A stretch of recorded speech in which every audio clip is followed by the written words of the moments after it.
ছাত্ৰ সন্থাৰ মুখ্য কাৰ্যালয় হাবুৰবিলত আজি এই সংবাদ মাধ্যমৰ যোগেদি আমি কথা এটা স্পষ্ট কৰিব বিচাৰিছোঁ যে অসম চৰকাৰে অসমত বসবাস কৰা খিলঞ্জীয়া চাওতালসকলক ৭০ বছৰে যি চাহ জনগোষ্ঠী হিচাপে নামাকৰণ কৰি যি সাংবিধানিক অধিকাৰৰ পৰা বঞ্চিত কৰাৰ লগতে জনগোষ্ঠী নিষেধ কৰাৰ যি ষড়যন্ত্ৰ তাৰ প্ৰতিবাদত কিন্তু সদস্যতা ছাত্ৰ সন্থাই ধাৰাবাহিকভাৱে আমি গণসংগ্ৰাম কৰি তুলিছিলোঁ আৰু এই গণসংগ্ৰাম আগুৱাই লৈ যোৱাৰ সময়ত আমি অহা ৩ ছেপ্টেম্বৰ তাৰিখে এক বিশাল গণসমাৱেশ আয়োজন কৰিছিলোঁ।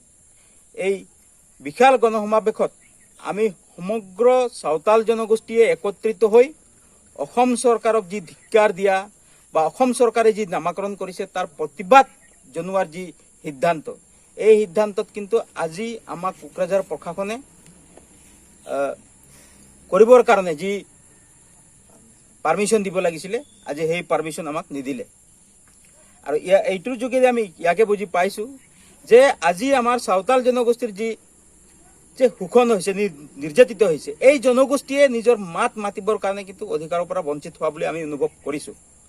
কাৰণ আমি যি গণসমাৱেশ কৰিব বিচাৰিছিলোঁ, এই গণসমাৱেশ কাৰো বিৰুদ্ধে নাছিলে, এই গণসমাৱেশ চৰকাৰৰ বিৰুদ্ধে নাছিলে, এই গণসমাৱেশ প্ৰশাসনৰ বিৰুদ্ধে নাছিলে, এই গণসমাৱেশ আছিলে চাওতাল জনগোষ্ঠীৰ আত্মপৰিচয়টো উপস্থাপন কৰাৰ যি গণসমাৱেশ। আৰু এই গণসমাৱেশত আজি জিলা প্ৰশাসনে আমাক সুবিধা নিদিয়াৰ কাৰণে আমি খুব অনুভৱ কৰিছোঁ, দুখ প্ৰকাশ কৰিছোঁ। আৰু অনাগত দিনত এই ৩ ছেপ্টেম্বৰ যি বিশাল গণসমাৱেশ হ'বলগীয়া আছিলে, ইয়াক স্থগিত ৰাখি আমি অনাগত ২০ অক্টোবৰ তাৰিখে এই বিশাল গণসমাৱেশখন আয়োজন কৰিম।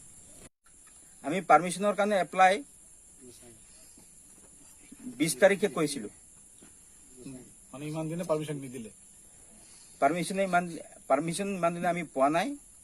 প্ৰশাসনে কিবা কৈছে নেকি আপোনালোকে, কিয় কাৰণত দিয়া নাই? কিবা প্ৰশাসনে আমাক যিখিনি কথা দিলে, যিখিনি কথা ক'লে যে 144 লাগি আছে বুলি ক'লে, আমি আমাৰ জনামতে 144 পৰীক্ষাৰ্থীসকলৰ কাৰণে লাগিছিলে, কিন্তু ইতিমধ্যেই পৰীক্ষা শেষ হ'ল আৰু সেই মৰ্মে আমি এইখিনি সুবিধা আমি পাব লাগিছিলে।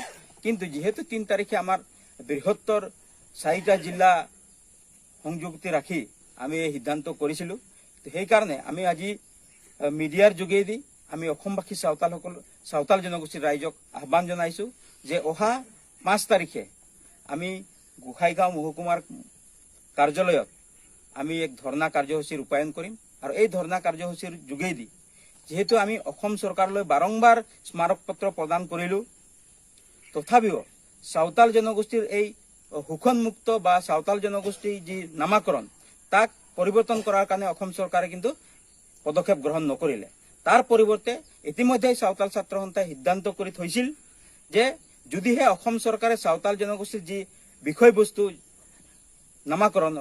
নামাকৰণক লৈ যি বিষয়বস্তু আছিলে, সেই নামাকৰণ বিষয়বস্তুলৈ অসম চৰকাৰে ইচ্ছা প্ৰকাশ নকৰে, তেতিয়াহ'লে এই স্মাৰক পত্ৰ আমি ৰাজ্যপাললৈ দিয়াৰ যি সিদ্ধান্ত, আৰু সেই সিদ্ধান্ত মৰ্মে অহা 5 তাৰিখে আমি গোসাইগাঁও মহকুমাধিপতিৰ কাৰ্যালয়ত ধৰ্ণা কাৰ্যসূচীৰ যোগেদি আমি ৰাজ্যপাললৈ স্মাৰক পত্ৰ প্ৰদান কৰিম।